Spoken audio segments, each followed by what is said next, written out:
এটা হইল রোমাঞ্চরের একটা মাজরা।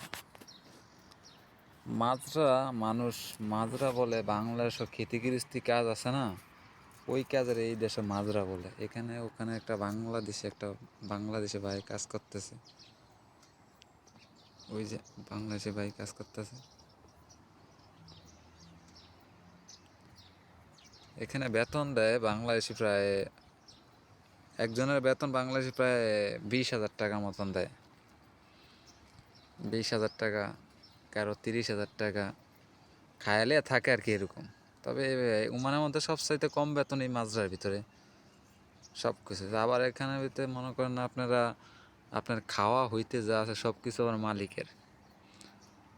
এখানকার প্রায় কারোর 100 রিয়াল বেতন দেয়, কারোর 110 রিয়াল বেতন দেয়, কারোর 80 রিয়াল বেতন দেয়, যাকে যা দেয়।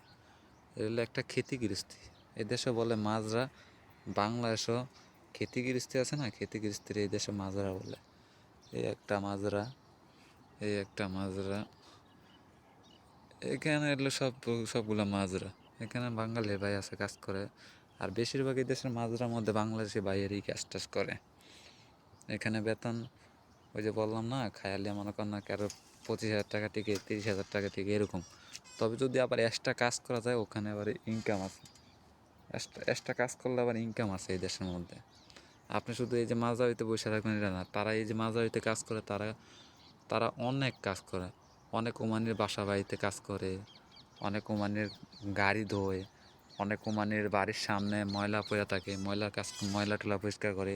এগুলা কাজ এই দেশের মধ্যে, এগুলা কাজ টাজ করে আর কি। এই এক মাজরার মধ্যে 3-4 জন করে থাকে।